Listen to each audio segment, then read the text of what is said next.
Hello, feisty people. Welcome to the Women's Performance Podcast. I'm your host, Sarah Gross, and over the next few weeks, we will be counting down to the Olympic Games in Paris with a special series called Croissants Commentary, Moments on the Road to Paris.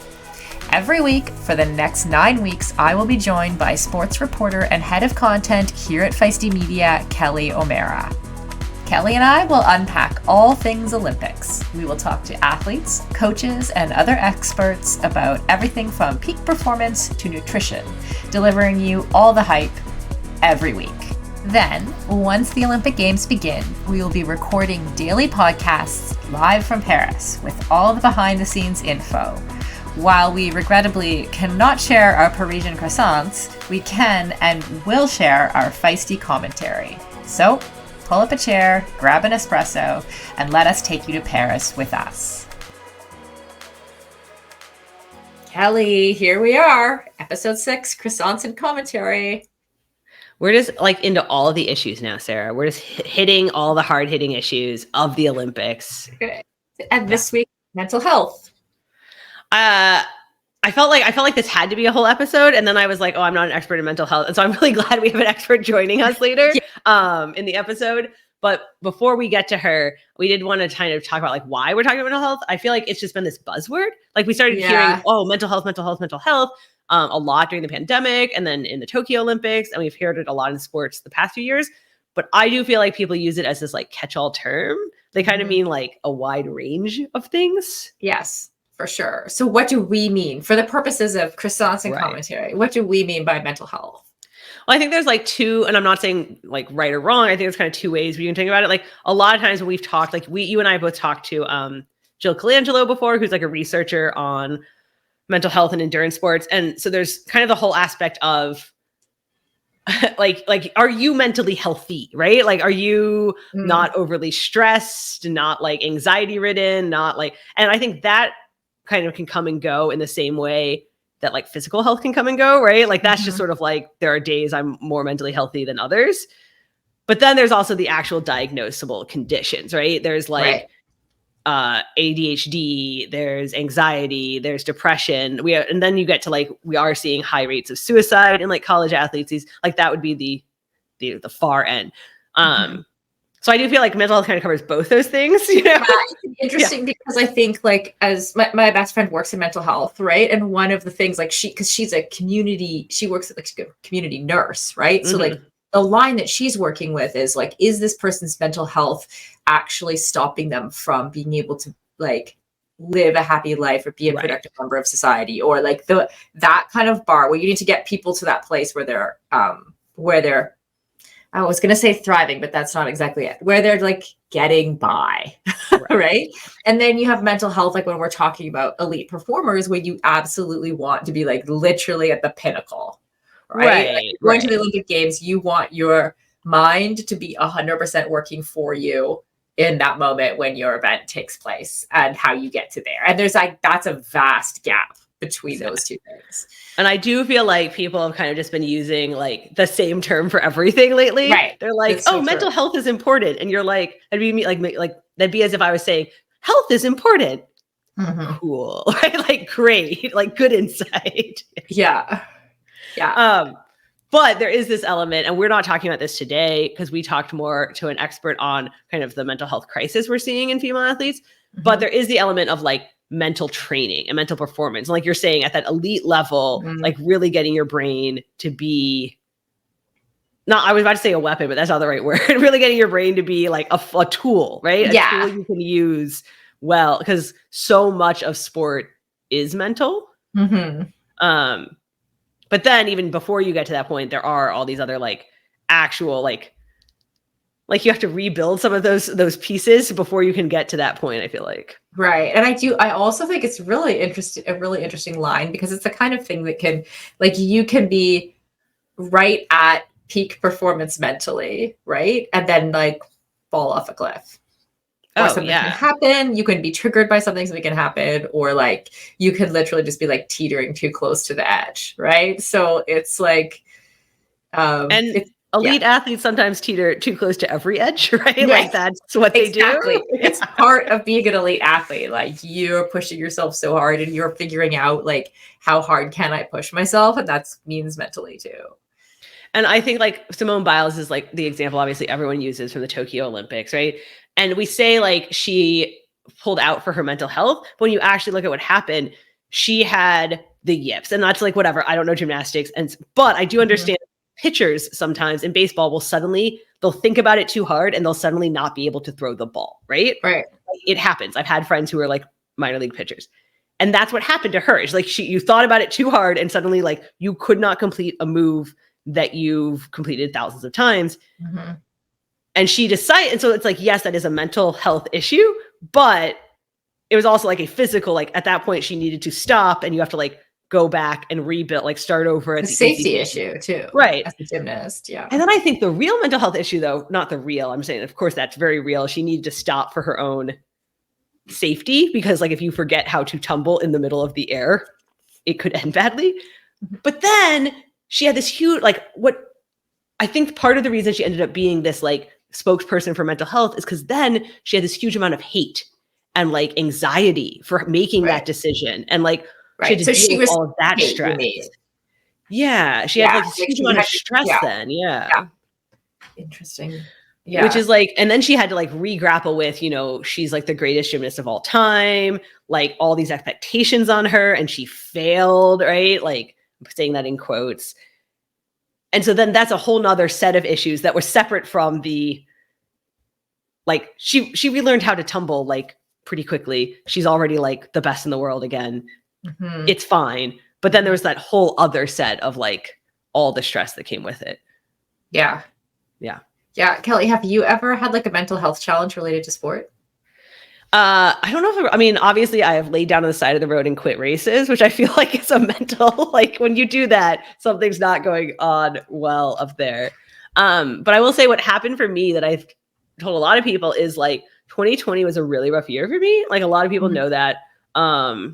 My husband had brain surgery and then the pandemic hit and then like we like all this stuff. And I literally got so stressed that I got migraines to the point that I lost my vision. And when this happened, I thought I was just like, guess I have a brain tumor, right? But that's how, like, when we say mental health, I think sometimes we forget, like, that's how stressed I was, That's pretty bad. What was the outcome of that? Like, oh, they were like, migraines are like relatively solvable, right? Like, not actually if you have them all the time, but. Yeah. But how did you de-stress after that? Because clearly it's not just like getting rid of the migraine. It's like actually coming back from the stress. What did you actually do? I know. And the doctors will tell you like, oh, well, you're just like too stressed. And you're like, cool, great. Like, what am I supposed to do with that? Yeah. Like, yeah, I don't know. I had a couple really bad in a row because it was just like a bad time. And then I didn't have it again for like a year. And of course it happened again when I was just like really strung out, too many things happening. I will say, and I've learned this about myself, and I'm sure when we talk about mental health, other people will feel this. I do not perform well when I am mentally fatigued. Like if I am just like really tired, even if like physically I should be fine, I just like do not perform well when I'm like mentally strung out at all. Yeah. Interesting. And what do you mean by strung out? I'm just curious. I just sort of right. I was like, I don't like, it's like, right. Like that's what I would think of it as, is like mentally strung out. It's just like when you've had like, there was like, I feel like the week before I did Ironman Coeur d'Alene, people tried to get me fired. Somebody quit at work. There was like my husband ended up back in the emergency room because he like put a pole through his face, whatever. And I went to that race. Yeah. And I went to that race and like, I was like walking and crying, right? Like it does like that's literally strung out. Yeah. Yeah. There's stuff going on that accumulated that made it. Yeah. And so I do not perform well in those situations. And I know some people do because they can like kind of they probably worked with a mental coach and they can like use that energy, but I don't like, and I just part of my like mental health for sure. Yeah. Yeah. I had a time when I was at Ironman Arizona and I was supposed to, like, it was like the night before the race and I couldn't sleep. And it's very interesting. I felt really pushed mentally. Like I'm definitely someone who can like push myself over the edge. Like, you know how they say like not every athlete can be overtrained? Sure. Like I could definitely be overtrained. Like, which is like a whole physical and mental thing, right? Like I could just keep going and going. And then it's like, what happened to Sarah? Oh, she died. Like it's like, you know what I mean? Like I definitely have a little bit of that in me. And so I have to be careful with that. And that's what happened like mentally. So it was like the middle of the night. And I remember like waking up my then husband and being like, I'm not doing the race. You know, I was like, I can't put myself, and then an Ironman is Ironman, right? So it's like 9 hours of, right. You have a lot of time to think. Hard exercise, you know, as much as I think a lot of people think you're just jogging all day. You are not like, like pushing yourself all day long. And like, I'm like, I can't, like, I can't even fathom it, you know? And I think, and that's when like, you know, I mean, we don't need to tell my story again, but like, that's where, for some people who know, like I eventually ended up this place where I was like, I'm giving up the sport. Sure. Right. And that was like part of, I was like broken mentally. It was like I was injured or something. Like my brain did not want to do it.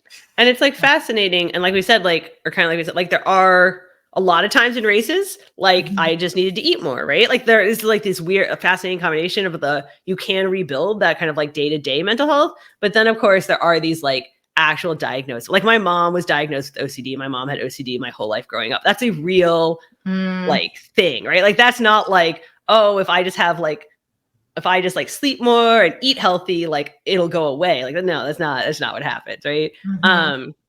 And we do see in elite athletes very high rates of those like diagnosed anxiety, diagnosed OCD, diagnosed perfectionism. And in some ways it's like, well, no shit. Like, of course, like that's why they are obsessive people. Right. You think that's it. Like you think it's down to a personality thing, like that people who are attracted to elite athleticism are by nature like more likely to be perfectionist, therefore more likely to not achieve their own sense of perfectionism. Therefore, you know, there's been some research that does track like very high rates of like mental health disorders, like the top like 5 diagnosed ones, high rates in endurance athletes. And I asked the researcher, I was like, is this causation or right? Is this like, do they have the illness because they do too much triathlon, or do they do too much triathlon because it's substituting for something else? And it's definitely both and, right? It's definitely like, otherwise you might be obsessive about like, you might have substance abuse disorder because that was where you could really go down a hole, right? Like it's fascinating where it's like the sports definitely like high-end sports definitely attract certain types of people, but also certain types of people find those sports instead of other things. Well, and I think even like you said, endurance sports, which is our world, but I think even in other sports, like you think basketball, for example, right? Like what drives like a Michael Jordan to be doing all that extra work, like basically like shooting hoops when no one else is there, like continuing to do that work. Like, and for some people, it is like a genuine love of the game. Right. And I think those people are like really, really winning. Right. Because they love it so much that they're out there for hours and hours. Amazing. But for some people, it's literally because they're like, they hate their dad. Like, you know what I mean? Like, there's this old joke. But like, there's this old joke that's like, how many Olympians have overbearing fathers? All of them. And that's like obviously not true because we know Olympians, but that's the idea is like sometimes the reason that you're out, like these people are like pushing themselves to mentally unhealthy extremes is because of like a whole host of other issues. Sometimes it's not, like sometimes there's lots of, but sometimes, and it's not. And like, as you were saying, Michael Jordan, I was thinking, of course, it's not just sports. Of course, it's like high achieving anything that requires practice. Absolutely. There's this, you know, like my husband's obsessed with Taylor Swift or whatever. And apparently she used to practice the guitar until her fingertips bled and she still has scars. And you're like, you hear that and you're like, well, that's very unhealthy. Like you like objectively, if your kid was doing that, you'd be like, that's not great. But I think it worked out for Taylor Swift, right? Like it's okay. Yeah. I've never heard that one before. Yeah. Also, the fact that your husband's a Swiftie makes me, gives me joy inside.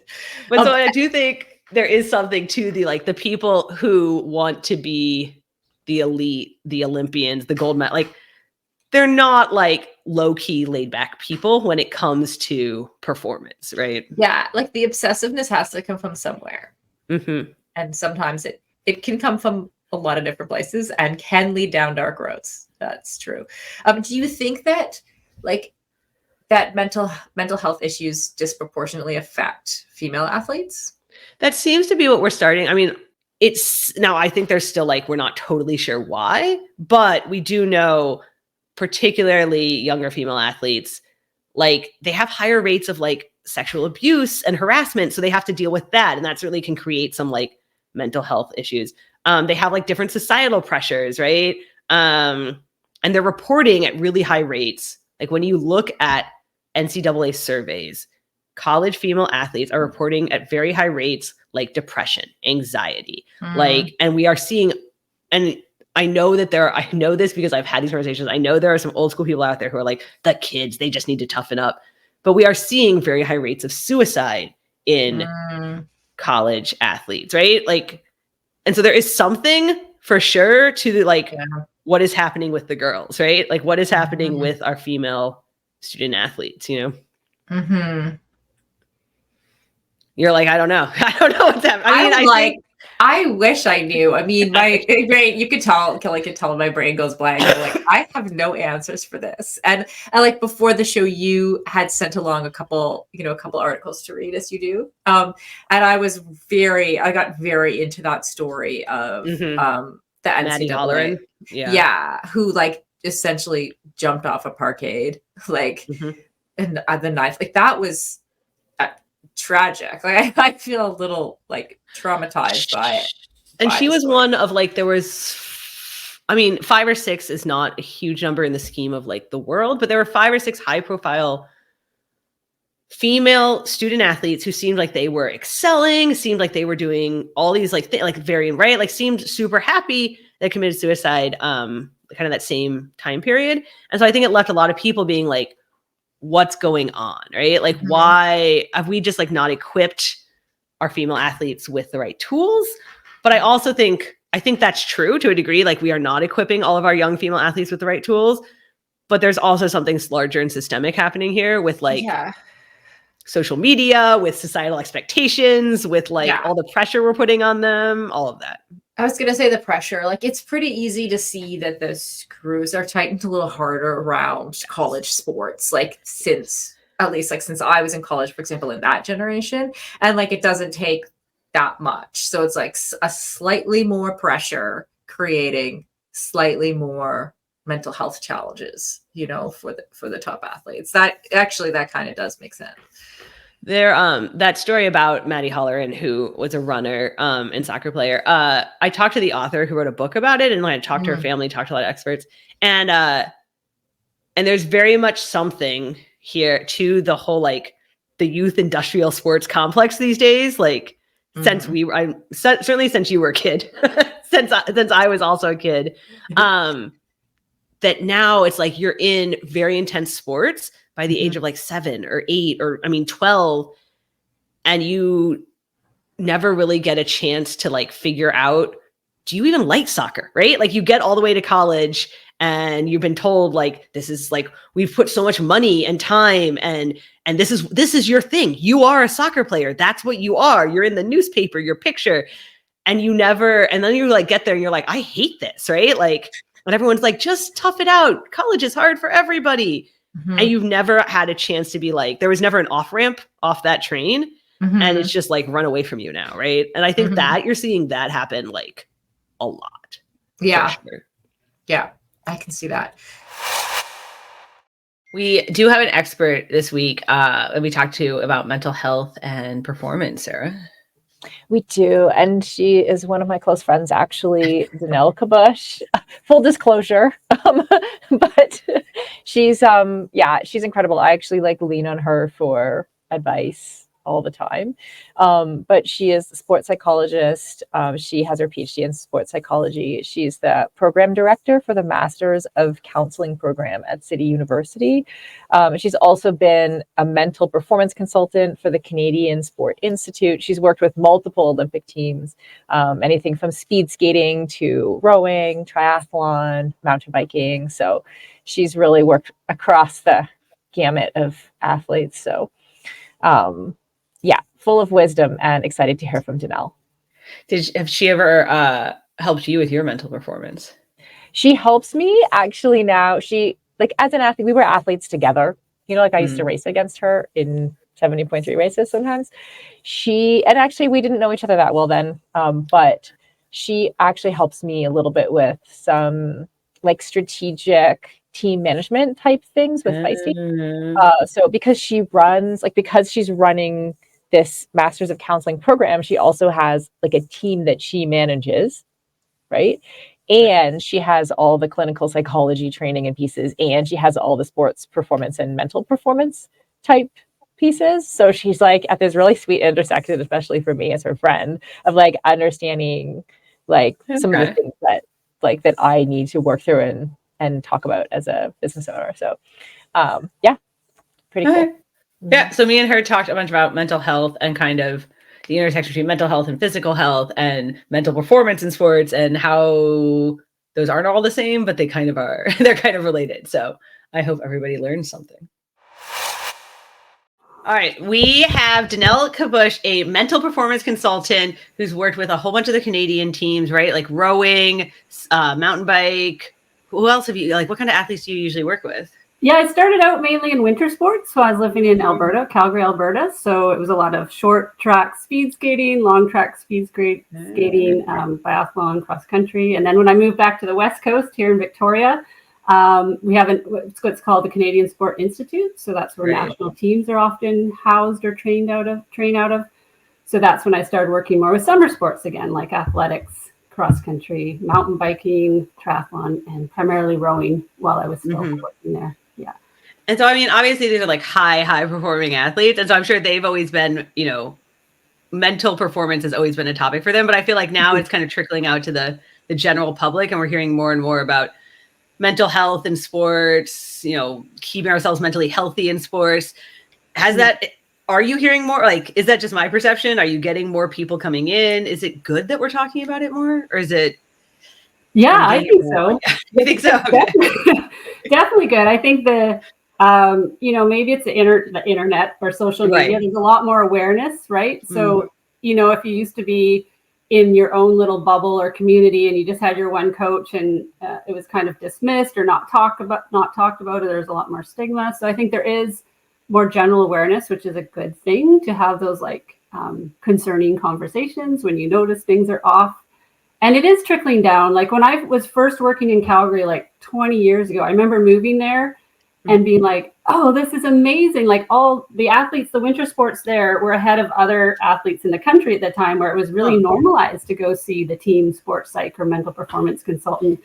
And I was like, oh, this is the ground zero of applied sports psychology and mental health. So now, I see I'm in private practice as well in counseling. So I get a lot of teenagers, adolescents, all age groups, sometimes master's level athletes are recognizing the need for, you're asking about mental health, but I'm kind of right. They're like mental performance. So often it is kind of, they might come seeking help for mental performance, but then there's also some mental health concerns mixed in with that, which is why I started in the educational realm, like academic realm, and working with athletes a lot on those, optimizing those types of mental skills like focus, routines, visualization, a lot of coach athlete communication issues. But a lot of mental health stuff naturally comes up. And so that's where I went back to school for counseling, so that I had confidence, because you already have that really good rapport and relationship often with the coaches and teams. So being able to address that. That's interesting. Because I would want to come in and be like, well, how do I get faster? Like, how do I focus? How do I, not talk myself out of it in a race? And then how often do athletes come in thinking that? And then it's like, well, that's tied to these other, anxiety issues you have or mental health issues, right? Like, how often does that happen? Yeah. Yeah. And I guess it's when you ask good question to distinguish, there's contextual, circumstantial anxiety, right? Pressures, demands. Or even I would say that can manifest a bit as depression, right? Before we started recording, I was talking about how as athletes, even if you're not elite, you're often pushing yourself to that edge, right, of overtraining. Even especially if you're not an athlete full time, if you're going to school, if you're working, if you're raising a family, and you're also trying to fit in, depending on the sport you're doing, different time demands, different intensity demands. You can be on that edge and feel like, you can feel sad, you can feel, or depleted might be the word. Right. So you can have temporary experiences of depression per se, or it could be called burnout, could be called overtraining syndrome. So trying to, figure out what is really happening. But then there's also the temperament or personality or history. Like anyone in life might have more of a vulnerability or predisposition to experience generalized anxiety or depression. And then the demands of, careers, raising families, or just doing a sport at a very high level can either exacerbate that depending on the context, the culture, the coaching climate, the demands, or they can encourage it and help manage it in really positive ways. So I think that's where mental health probably intersects. There was like, I mean, my background's like endurance sports, and there was these interesting studies coming out of like really high rates of diagnosable mental health, I guess disorders would be in endurance populations. And the question was sort of like, is this correlative or is it cause, right? Like which came first? Right. Like, right. Yeah. And I don't know that I have an answer, but it's interesting, right? Like, do you see certain things more often in certain populations? Yeah, that's a question I've often grappled with too, like the chicken or the egg question. Are you more drawn to those endurance type activities or even extreme endurance activities because of a mental health concern that you're working through, or does it cause it, or is it like a two-way kind of thing? So I don't have a good answer, but it's something I'm really curious about too. So yeah. What are I mean, you kind of mentioned obviously people come to you for, like when they want help with performance, like sports mental performance, but what are the common things you kind of see or deal with in athletes? Like what are the most common issues or questions that people have? Yeah, that's a really good question. I think confidence comes up a lot. It's a really like a vague one. Like I just want to, be dialed in. I want to be confident. And, confidence is something like that really can fluctuate in your sport performance. I mean, that's kind of the first thing that comes to mind. Performance anxiety is another one, working through, I've had some athletes, there's what we could call like an optimal zone of anxiety or healthy, whatever term you want to apply to it, where it's a natural part of doing something you really care about and you want to do well at. But then when it tips into being debilitative, that's times when athletes might come to see me to work through it. Like say they're, really having physical manifestations of it. I've had athletes over the years who have often thrown up before every 100%. And I've experienced that in my past too. I think a lot are just even feeling sick, right? So when it becomes a pattern, it just doesn't make it fun anymore. Or, I guess I was, even to pull that question back a bit, thinking about what is a mentally healthy athlete, right? Or when you extrapolate from being mental health in general, right? Like you're able to function well, you're able to meet the demands of your sport, you're able to keep good, positive relationships, and basically meet the demands and feel like you're functioning well in all aspects of your life. And when that starts to deteriorate and it's affecting your relationships, you're having big emotional mood swings or big changes in behavior, then that's maybe a cause to say something's off, and that might be a reason to get extra help. Go see a therapist or a sports psych or something like that. So it's kind of getting away from here. No, I see what you're saying, because like it's an interesting point that like what is like even go back, like what is a mentally healthy athlete? Because in some ways I'm like so used to particularly high performing athletes having some markers that are maybe not super mentally healthy, right? So then it's like, well, what does mentally healthy look like in an Olympian or a world champion or somebody who's really high performing, Yeah. And I often make that parallel with physical health, right? Like there's like all the research on being physically active and longevity, and by different ages and stages of life, these are things that are good to do. But if you look at what high performing athletes do, whether they're elite or not, it's probably not in that zone of like optimal, right? Like they're pushing that edge of their physical limits. Sometimes they even say it might take years off your life. Like I remember, I don't know, this is anecdotal, like if you do the Tour de France every year for 3 weeks on your bike, you're probably going to take some years off your life. And it's not that you want to be thinking about that, because in general, being active is a very healthy thing to do. I think it can definitely impact your mental health when you're doing it at those. Yeah, no, that's a good point. Yeah. In when we like step down from like the very, the Olympians, the world, like the Tour de France riders, right? Like we get down to like the serious, what did you call it, hobbyist cyclists, right? The weekend warriors. I mean, do they struggle with some of these same issues, or do they struggle with different issues? Yeah, I would say just like the general population, everyone can struggle with these issues. Where it may vary is sometimes how much your identity is invested in it, which is more of a struggle if you're doing your sport full time, or you're just fully, your self-worth or your identity is fully part of your sport. So one of the ways, in staying healthy is your sport is something you do. It doesn't define who you are. And you're aware, it's almost, these things come up when, injuries happen, or you're deselected from a team, or you don't make the games, Olympics that you've been working your whole life towards. So those can be really challenging when your identity is fully invested in your sport. So those mental health aspects can, you could be a weekend warrior and still put 90% of your identity into your performance in that sport, and that leaves you maybe more vulnerable to experiencing mental health concerns that are mixed in with your sport performance and goals and things like that. Are there, I mean, you kind of mentioned like, right, if you're also balancing a job and like maybe kids and whatever, there are like that can be a lot. Are there any mental performance or mental health issues that kind of the regular amateur athlete deals with more than elite athletes? Like that kind of, you know what I mean? Like the stress or the anxiety or the having to balance it all, right? Like, yeah. I think the balancing it all kind of says it. Analogy I like to use is that we all have like one ball of energy that we spend in different directions, right? So, and that's where we can experience, like it's like if you have a family, you're working and you're training for triathlon, for example, and then you might come and say like, I don't get why I'm feeling this way. I'm just so flat and moody, and I'm only training 8 hours a week or something random like that.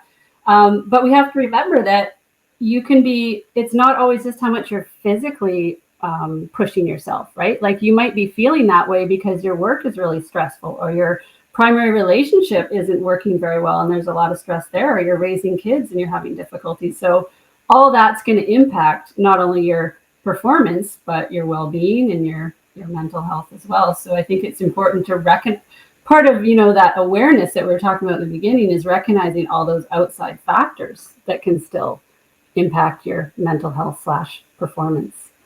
So, is there, it's an interesting question, because then it's like my instinct then is like, okay, in those situations, is the only answer like train less, right? Like, oh, you need to go and rest, right? Because like a lot of times when we hear, especially from, in the Olympics, right? Like I need to protect my mental health, that the only solution then is to like leave, right? Or not compete or not race.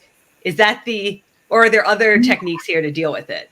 Yeah, that's a really good question. I guess it's like, how do you protect your mental health? Can you be proactive before you get to that tipping point of, I've kind of gone off a cliff here. Like I'm from personal experience, when I was doing my dissertation, my PhD, and I was training for Xterras for the first time, like the off-road triathlons. And it was way more training than I'd ever done when I was just racing mountain bikes. And I got to a point where I was really burnt out, flat, had no quick gear, was like getting hives, like all these bodily reactions. And so it's like, sometimes when you go past a boundary like that, it's a real lesson to say, how can I prevent that in the future? So I guess what I'm getting at is, no, hopefully you don't have to like give up this thing you really love just to protect your mental health, because there's a lot of things about it that contribute to your mental health, right? It's like community, it's belonging, it's like setting a goal, it's working hard towards something, having that satisfaction. But recognizing maybe it's more like small breaks along the way that help make it more sustainable, so you don't kind of reach that tipping point. And a lot of those, whether it's athletes balancing a lot of things or even elite athletes, it's like making sure you have support systems in place, that you're not just all tunnel vision about your sport, that you sometimes athletes feel they struggle with their mental health because they're like, they don't feel normal. Like, I don't get to go do normal things, right? Like go out for a drink or go on a vacation because they're so focused on their sport. And I think that can set you up for that tipping point into struggling with mental health too. So it's how to, and that's very individual and subjective. And each person, individual athlete needs to figure out what that balance is for them. And one final thing I'll say on that note is I've working with a lot of athletes. There's a few and far between athletes that say, I do best when I'm fully 100% focused on my sport.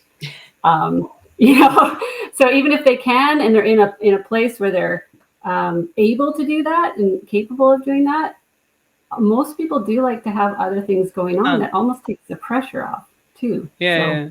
That's interesting. Yeah, it's funny. I was just thinking, like, in the same way, like physical health, right? If somebody was like, oh, I get injured all the time. And at first you're like, oh, well, train less, right? Then you won't get injured all the time. But then as you get like more and more advanced, you're like, oh, well, you need to do strength training, or you need to cross train, or you have this prop, right? And so I want there to be the equivalent of like, oh, you should strength train, but for mental health, right? I want there to be like, oh, you don't need to just like do less. I want there to be like, try these 5 things, but I feel like it doesn't work like that, right? Yeah. Yes and no, maybe. I would also make the parallel, like I was saying earlier, like whether it's anxiety, depression, if we use those as common examples of mental health, like people who have struggled with depression, and I kind of call it like a falling into a dark well, right? And then they start to catch themselves like, oh, I've been down there before, and I see myself sliding in that direction now, and I can catch myself, and I have some tools.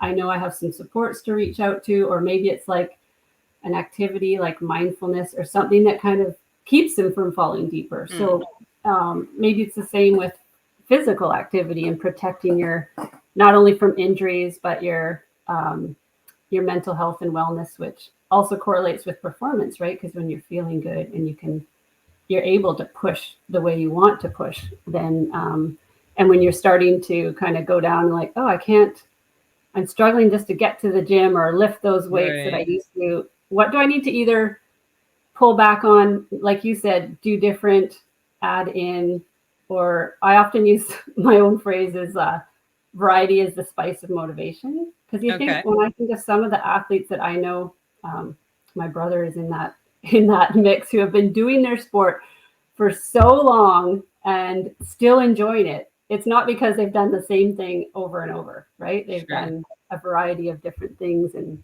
tried different training things and races. And it's interesting. I just have heard more and more, especially now that like elite athletes are talking more about mental health and like Simone Biles and like Simone Manuel. They always end up saying like, oh, I've learned tools. I have tools in my toolbox. And I'm like, what are the tools? I want to know what they are. So. Yeah. But I guess it depends on the person some, is what you're saying. Yeah, I kind of see it as like individual tools that you can develop and practice, but I'm also pretty passionate about how the culture and the climate and coaches and parents are also those tools, because those can really be sort of dividing lines on a healthy environment supporting mental health and a really toxic, pressure-filled environment that can lead to those more, maybe it's like, if it's very demanding, if concerns are dismissed or you're just told that's the way it is, with your coach, it's kind of the old school thinking of we need to break you down in order to build you back up, versus like that's not necessary to perform well. So I think those are, I guess you could call them tools, but also protective factors, right? Like it's like having parents and coaches who care for you holistically. It's not unconditional on your performance. They ask good questions. They're concerned about your well-being and, supporting your progress. And there's no, if you don't do this well, I won't love you anymore, essentially. As I was thinking about our talk today, I was also making a correlation with attachment science or like attachment theory in relationships. So it's like if you have a secure attachment, right? It's a well-functioning relationship. You feel seen, you feel secure, you feel like you can be soothed when you're in distress, right? And all those things that make a good, healthy, functioning relationship. And so that's the same thing with a sport, right? Or, you could personify a sport or how that relationship develops with a coach. or a sport Right. or a parent. So if it's an avoidant, if we're using attachment terms, they just dismiss you if anything's wrong. It's like the coach who's like, you're injured, don't talk to me, or, you're not performing well, I'm not going to pay as much attention to you. It can be subtle things like that that really send a message. And parents can be that way too. And ideally, parents can also be the ones who I always say shouldn't be the coaches, but the ones that just say, did you have fun today? Not did you win? Or, what did the coach do today that you liked or didn't like? Those are how you can actually even find out if there's an environment that's not so healthy. Okay. Are there any other, do you work with coaches and parents a lot then? Or like, do you ever tell them, like, are there things you tell them they could do to create a healthy, culture or team or environment?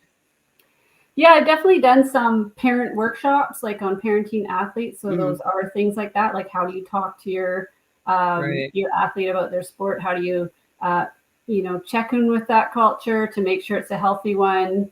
Sometimes if it's like being involved enough that how your child or athlete is doing, that if it's not a good, healthy environment, that you could actually pull them away from it and find other options.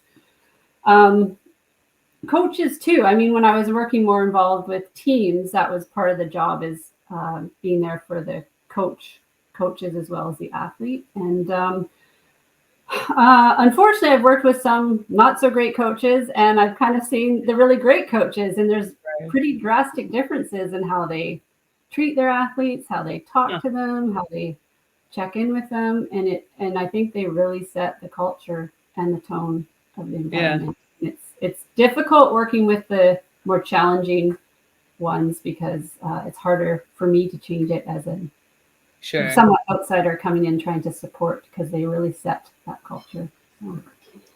Yeah, it's an interesting question, because I was also like, I guess it was a couple years ago, there was like a string of high-profile student athlete suicides like in the US, and so a lot of people were talking about it, and there were a lot of coaches, and it wasn't like and I think the consensus was those coaches had even done everything right. Like, I'm saying that in quote, but like they were not, they were, but it was like, how do we, like, what are we missing? You know what I mean? Like, is there something we should be doing more or different? And that did really open up that conversation, here in the US, kind of like, even if you're trying to make sure you're there for your kid, like 20-year-olds are going through a lot these days. Like, it's a lot. Yeah. So it's like, you can be, that is a tricky one, because sometimes you'll miss the signs or you don't, but I guess at best you can be checking in, being open to having those conversations. And I think for coaches who wear so many hats too, right? They're often sometimes a parent away from home, they're the coach, sometimes a therapist, but having their own network of support to refer. I think a lot of it is even, hopefully it's changed a lot, but even in sport, there's still probably a bit more stigma than the general population about help-seeking behaviors, because in sport, a lot of it, the stigma is like, you're supposed to be mentally tough and strong and resilient. And if you're a straight A student and you're one of the best performing athletes, like, there shouldn't be anything wrong with you, right? So there's even more stigma to say, I'm actually really struggling, even though everyone else is putting me up on a pedestal. So that doesn't really answer the question of what more should we be doing, but it's also recognizing that anyone in any position can be struggling, and it's worth asking those questions more often too. And that's maybe more the holistic care too, right? That you're not just asking how you're doing in your school or training, but how's your mental, emotional state right now, and how are you doing? Really? Yeah. One of the things somebody said to me out of that was, and I thought this was interesting, like, as a coach, you should know that every person on your team, can you say who they would go to if something was really wrong, right? Like, you should know that every person on your team has someone, like, maybe it's not you, but who is their person they would talk to, right? Which I thought was interesting. Yeah, that's a question I often ask in counseling too. Like, if you're really distressed or whatever the topic, like, who's the first person you would call? And that's how you really find the team behind the team kind of idea, right? Even with athletes, to know who's in your support network, because it can be also a very isolating career in some ways. It's a funny thing to say, but the more you are at the top, the more you're kind of alone, right? Like, there's only so many people that are at the when you're thinking of people going to the Olympics, and then they get all this extra attention suddenly that they've made this Olympic team, and that's a whole other can of worms of pressure and feeling like, oh, I should be this way and that way, shooting on themselves, so to speak. Like there's probably not a lot of people that know what you're going through, and those people are also your competitors, right? So it's like, how do you balance right that? Yeah, especially if you're on a team together as well. One of the other things, though, that was interesting kind of about, you know, this conversation around like the college student athletes was kind of this sense that like it is getting worse, you know, like mental health issues. And then I know there's been a few books now recently about the rise in mental health issues for young girls, for female athletes. So I guess I want to ask, is it getting worse? Like, is it hitting young girls and women worse? Like, are they experiencing mental health challenges more? That's a question I've thought about a lot too. And it's kind of it's one of that kind of catch-22 of that increased awareness that, oh yeah, I am struggling. There's a name for what's happening to me, right? So that's a good thing. So the question is it getting worse, or are we just more aware of the general struggle out there? And then what do we do with that? And then there's some books or research about, you know, over-identifying, like being careful to not say I am anxiety, like this is me, right? Versus it's something that can fluctuate and that you tend to struggle with and you can manage, just like the over-identifying with your being an athlete, I guess. And so there's that like exposure and education, which is all really good. And then, you know, there's other, maybe there's more stressors that are trickling down at younger ages than there used to be. There's, you know, there's always talk about, you know, the social media impact is always a big thing. And I don't think it's going to go away. I was thinking, you know, even when I was growing up as a runner, I was in a small town and I knew my competitors like on my, you know, Vancouver Island here. And then as I improved, I kind of got to, the world expanded for me. And then it's almost like developmentally appropriate, the amount of pressure and exposure to who else was out there and what was the next level. And sometimes I reflect like, how would I have done if I like was more exposed to the standard earlier? If you could have all the TikTok and all the Instagram, the forum boards, it's probably not great. So again, it's like the one phrase I heard, I don't really like the analogy, but it's like the environment loads the gun and or the genetics can load the gun and the environment pulls the trigger. So it doesn't mean that everyone who's exposed to something is suddenly going to be you know, triggered into having a mental illness or an eating disorder or substance use or whatever it might be in a very high pressured environment. But there are some things that can make you more vulnerable in extra pressure. There's also, I mean, I know there's like, again, a few books recently, but a bunch of research recently about like female athletes, right? That women face some, you know, mental health challenges either more or uniquely. And I think like you're kind of saying, that's probably also tied up with they face disordered eating at higher rates. And that's usually tied to like given to by their coach and like by performance, and it's all mixed up together. Are there other reasons or other things like that female athletes, you know, face specifically or at higher rates? Yeah, I mean, one thing you cut out a little bit, so I'm not sure if I'm repeating something you said. Sorry, Kelly, but like I was thinking of the socialization part for sure. Like I'm using my own example again, which I think is common. Like when I was growing up, I was playing soccer, but there was no girls soccer team, so I had to join the boys team. Me too. So I was playing with a bunch of boys that were a little bit younger. And sometimes I'm like, how did I manage that? And maybe it's because I had supportive parents or a dad who's like, it doesn't matter. So there's already an uphill battle to just join and stay part of sports. And it's changing, right? There's a lot more opportunities younger and younger. So, but it's still a problem. Like, you know, you still get those comments like, what do you know, why do you have, like you're showing muscles or, you know, why are you pursuing this sport? You can't make a living out of it. And that's kind of the pay disparity between men and women as well. And there's already that discrimination and also girls and there's still way less women coaches than there should be. Like one of my favorite coaches in high school was we had a women coach and she ran with us every day and it was amazing. Like compared to, I've had great men coaches too, but there was something special about having a female coach that could relate to the things you're going through. So that's one thing. And there has been some research. I'm not sure how well evidence it is around confidence, even between girls and boys or men and women. And even like anecdotally talking to some of the athletes I work with, they tend to say, oh, that makes more sense. Like sometimes men are more confident just based on their performance, right? Like how they did in practice that day or their last competition, where maybe women do better when their relationships are going really well. That's where there's more harmony in their team or in their interpersonal relationships. So there could be some, I mean, that's not to overgeneralize, but there could be some things around that are playing a factor as well. So yeah, those are some of the things that come. And then of course you hit puberty a little bit younger. So you just go through those things earlier. Right. And then you also have all that stuff where like, we now know that like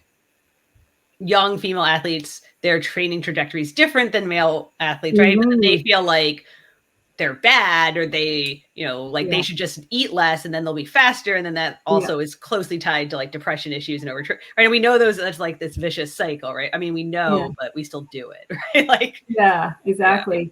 And then there may still be like, the influence of, men are bigger, faster, stronger, and that sort of internalized narrative, like that everyone just shows up to watch the men and we're not as exciting, but that's like kind of overturning that story. It's not true. It's like some tennis matches I've watched are way more exciting, like back and forth. What's the word I'm looking for? And there's still volleys, or there's still changes. Like even I'm thinking speed skating, like they don't even have the same distances yet that men have. And like you see where women were first allowed to run longer and longer distances in track. So there's still a lot of work to be done in equal opportunities in different sports. So. And you internalize that. And then you also are making less money, so you have more stress. So you're like, right, it's all tied up together for sure. And there's more discrimination. And like I mentioned earlier, like, as you get older, sometimes there's internalized or external pressure to start a family. And then, even I was thinking here in Canada, it just got changed over for athletics. Like there's injury, you get carding, like funding from the government when you're on the national teams, different levels of it. And pregnancy wasn't even recognized, or having a child is something that you could get carding for till recently. So just sort of that equal support for mothers still competing is still in progress. Right. Yeah. It all compounds. When there's been more, I mean, I feel like, certainly this conversation's been building, but coming out of the Tokyo Olympics, I felt like people it really went mainstream, right? Like the conversation about mental health. Sorry. Is there something that out of this conversation, this mainstream, something that you just keep hearing that you think is wrong, right? Like that you wish people would get right? Like, is there a thing because I feel like whenever something I know much about goes mainstream, there's always something that like really bothers me that I'm like, And when you're talking about the Tokyo Olympics specifically, I mean, it was kind of named like the Olympics of women and other things, but you're talking about the mental health. I'm saying like mental health. I feel like more and more like certainly because of Simone Biles to a degree that's again like an interesting example. But also like COVID, a lot of people like I just felt like there was a British diver, like more and more people just kept talking about like their mental health, and we'd never really heard athletes talking about that publicly before. And now you're hearing. I mean, I hear about it all the time from athletes about their mental health and mental training and mental performance. And maybe that's just because I like. But it does seem like it's gone kind of like this mainstream conversation about sports and mental health. Yeah, it's like you Google it and there's like hundreds of articles from different athletes, right? And maybe like if was your question like something you wish people would still just get? Right. Like is there something that's like in this mainstream conversation that you wish like we were talking about or that we're missing or that, if you were in charge, you would want to talk about? Yeah, I mean, hopefully that, like I said, there's been more of a shift and less stigma. But I think there's still this idea like, oh, this athlete's talking about their mental health. They must be weak or need help or it's going to affect their performance. But it's actually probably the opposite, right? They're talking about it. They're almost like releasing it in a way. And that's de-stressing. It's like name it to tame it, to use that simple example. And it's like, same with your physical. Like you get a massage and you like release like you help your muscles recover and release the tension, so to speak, or, you take a break from a really intense task so you can focus better. And so that's like your brain health or mental health. So I think that talking about it doesn't mean it's going to detract from your performance. It can actually enhance your performance by being open about it. And it's probably, like, for many athletes, maybe even therapeutic to be sharing it and dispelling those myths or stigma around mental health. So I think just normalizing the conversation is something that I hope is happening, and that I would wish that could continue to be talked about, like being able to, and that's probably what helps athletes go back and focus, because they're not bottling it up. They're not, there's this idea that to be a successful athlete, you need to compartmentalize and dissociate from your emotions, right? So that's kind of a thing I think about a lot too. Like, well, do to be a high performing athlete, do you need to just shut everything off, right? Like, there's a lot of truth to high performance being on somewhat of a concentrated autopilot. Speaking of Olympic Games, sometimes you see athletes, from the pressure, they try and find some new magic wand or change a routine that's been working for them so well because of the pressure. So I guess I'm bringing that up to say that, and able to keep focusing well, it does need an outlet somewhere, right? And so even mental health, like when you're thinking of emotional well-being, a lot of performances happen when you lean into the emotions, when you're like, oh, I knew anxiety was coming with me on this ride, or I'm ready for the pain, I'm gonna lean into it. And this is part, I guess, like a healthy integration of it, versus it having to be, a lot of the old school thinking about sports psychology or mental health or mental performance is that it's, emotions aren't really needed, so to speak, but they can move your performance or enhance your performance as well if you integrate them in a healthy way into your because there's certainly some athletes historically who've integrated them in unhealthy ways. Like, I think of like the people who just fed off like anger or resentment, or and then they performed best off of that, but I wouldn't really want to be their friend. Yeah. That's a whole other, like, how do you want to be remembered as a person at the end of your career? It's always a good exercise. Like, the wins and losses will come and go, even after each Olympics. To be fair, who remembers who won every medal and even the last Olympic Games? It's like, what people remember is how you treated them, how you showed up, your story. And that's a perspective piece of mental health too, right? And focusing on your process of it all, your intrinsic desire and things like that. So it sounds like if you wanted what athletes to take something, it's that they should keep talking about it, keep destigmatizing it. Really, like, you can't perform best by walling off your emotions. You need to, like, learn to sit with them, identify them.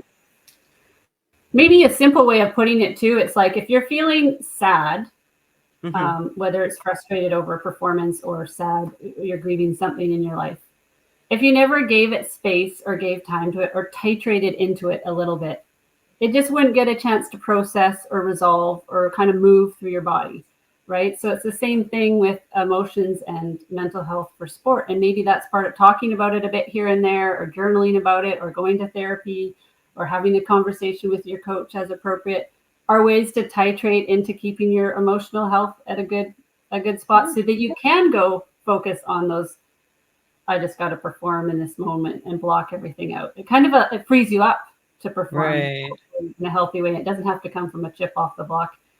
Angry athletes perform the best, or those who have just broken up, from a relationship. You hear that one a lot. Oh, my best performances, or my most creative time came after a really difficult situation. So it's a balance, right? It's like, if you're just talking about your emotions 24/7, and that probably wouldn't be healthy either. But it's like you're kind of moving into it once in a while to keep it at a healthy level, integrated.